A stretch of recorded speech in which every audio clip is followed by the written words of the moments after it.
there's probably 3 generations that I'm talking about to right now. So if it's my daughter generation, she'd be like, yo, Dad, who was Das Effects? I'd be like, well, there was like Amigos. Like, I was like, okay, there would be like Amigos, you know what I mean? And then if it was an older generation, they'd be like, okay. I'd be like, well, you know, with Das Effects, remember like when Drake and Lil Wayne had these combination records where they can go back and forth, and it was just flawless. Like, these guys was like a 2-man duet, like, literally. And, of course, the genius behind it was the Green-Eyed Bandit, Eric Sherman. So for me, a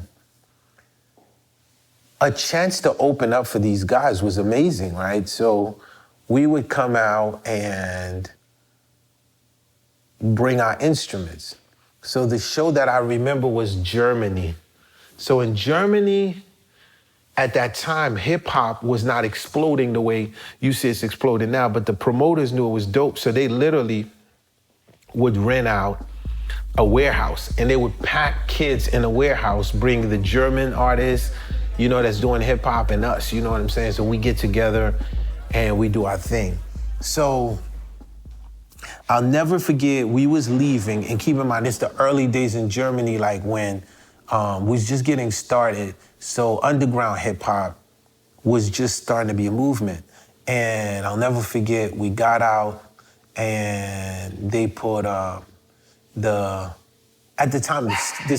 time, Princess, relax. Relax. She doesn't like this next part I'm about to say. At the time, the skinheads were outside. And then when I say like skinheads, more like the racists, you know what I'm saying? Because you have because you gotta understand, like the real skinheads don't have nothing to do with racism. It's so important that people understand, like there's a whole thing. So, but y'all know what I'm talking about. And there was a sign that said, I think like, go back to America or something, like, leave here. This is us. And, you know, we was on the tour bus. And I'll never forget, that night was a scene from a Shaka Zulu movie.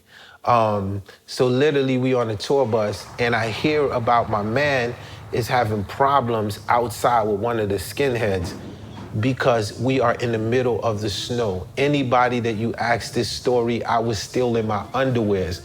I grabbed the closest thing that I could get to me, which was a broom at the time, inside my underwears, and I literally took off. So literally now I'm outside, my crew's with me, and we're running towards this fight. And like I said, it looked like a Shaka Zulu movie. And we literally going, we handling what we have to handle, my boy Hassan Sharif, like, you know what I mean? And we get into this crazy, like, altercation fight, and then it's like on to the next venue. And meanwhile, while we're doing this, we open it up for Das Effects. We had no idea what was going on in New York City. Absolutely no idea. So we get back to New York, and the minute we get to the airport, Kennedy Airport, we start walking. I noticed, Princess, relax. I noticed the vibe. Come here, Princess. Come here. I'm doing my podcast. Come on. Man, relax, man. Relax. So we get back to New York City, and this is when I realized at the airport, people started knowing our names in a different way. Like, I'd be passing by and people be like, hey. Then we had a show at Jones Beach, and I kid you not.